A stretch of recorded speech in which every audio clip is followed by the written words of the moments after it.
What's going on, guys? Alex here from TFLoffroad. Right here I've got the DJI Osmo Pocket, which is a tiny little camera on a 3-axis gimbal that of course slides right into your pocket.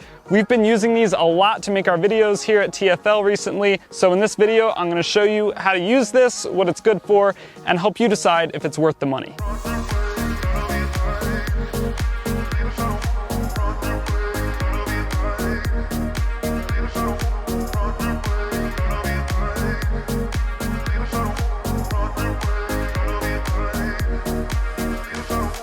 This is our Ram Rebel Rouser, and we've been making a build series on this over on TFL Truck. So if you're interested in seeing more than just some B-roll shots of this sitting in a trailhead parking lot, you're gonna wanna go over to TFL Truck to check that out. So recently on TFLoffroad, I made a video comparing the 3 action cameras we use the most here at TFL. That of course is the GoPro Hero 7 Black, DJI's Osmo Action, and the Sony FDR X3000. Both of these action cameras use electronic image stabilization to smooth out your video, whereas the Sony uses optical image stabilization. The lens actually moves around a bit. Now the DJI Osmo Pocket takes a different approach to stabilization. It's a camera that's on a mini 3-axis gimbal, so it's actually moving the entire camera housing around to help balance out your video. Real quick, I just want to cover the specs of this. So frame rates and resolutions, it actually does really well. 4K 60 frames per second, it'll also do 30 and 24 frames per second at 4K, and it does 1080 120 frames per second slow motion, which is awesome for a camera of this size. Few gripes though, it doesn't have a removable battery. The battery life is pretty good, about 120 minutes while recording in 1080p. Of course, that time will drop down once you're in 4K. I really wish it had a removable battery. That would make this camera even more awesome.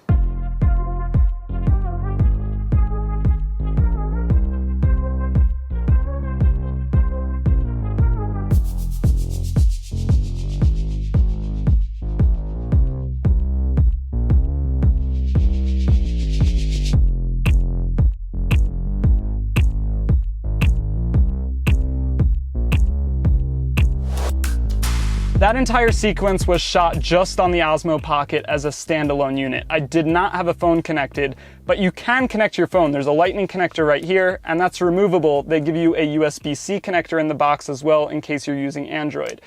I really like using this as a standalone unit because I can pull it out of my pocket and start shooting right away. I have a viewfinder right here. There's a slider where I can adjust my tilt, record right here. You can recenter by double tapping, or a triple tap brings it around to selfie mode.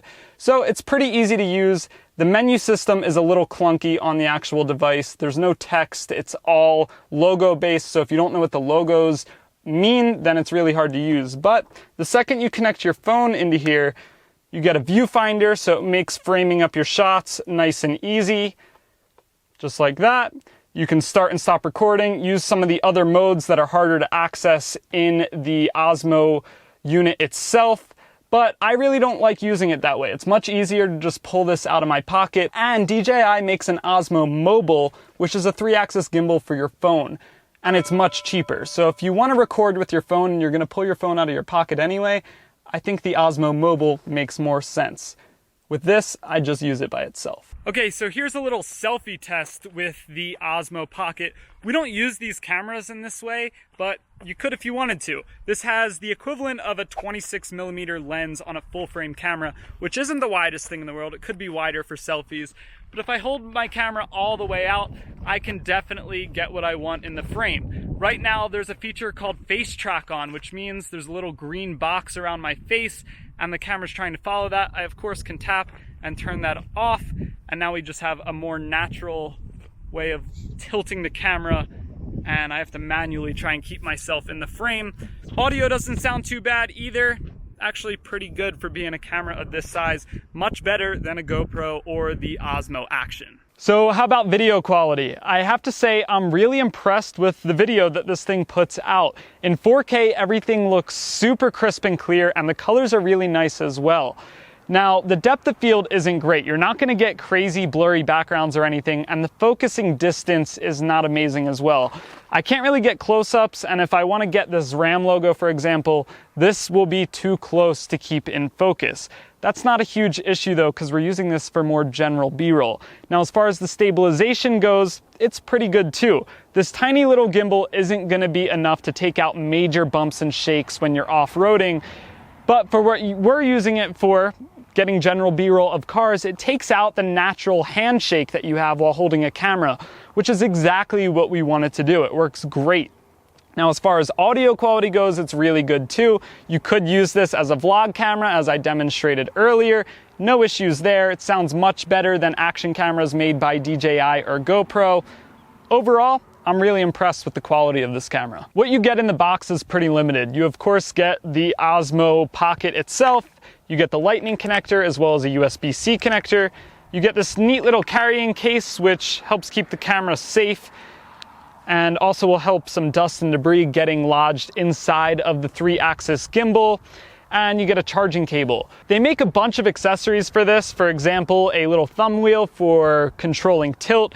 They make a wireless module, so you don't need to use this connector to connect the camera to your phone. They make a waterproof case, but none of that comes in the box. Even the little mount to attach this to an action camera mount isn't included. So you have no way of mounting this to a tripod or to the side of a car or anything. Not that that is what you would want to do with it all the time, but it would be nice if there were more accessories included for $350.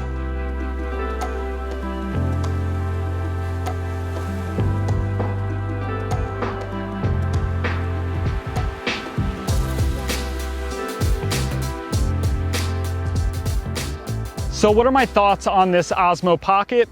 I really love this camera, and I'm gonna say it, this is the king of B-roll. I haven't found another camera that's as easy to just rip out of your pocket, turn it on and start recording. And this thing produces great video and it's super stable. My only real complaint about it is the price. $349 is a lot of money to spend on a tiny little camera like this that's so specialized and doesn't come with really anything in the box.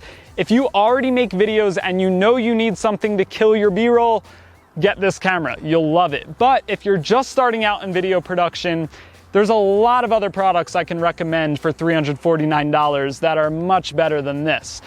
I would say go with microphones, get a better lens, get a better camera, even lights. All those things are cheaper and will probably make your videos look better than this Osmo Pocket. With that being said though, this thing, I just really can't get over how great the B-roll looks.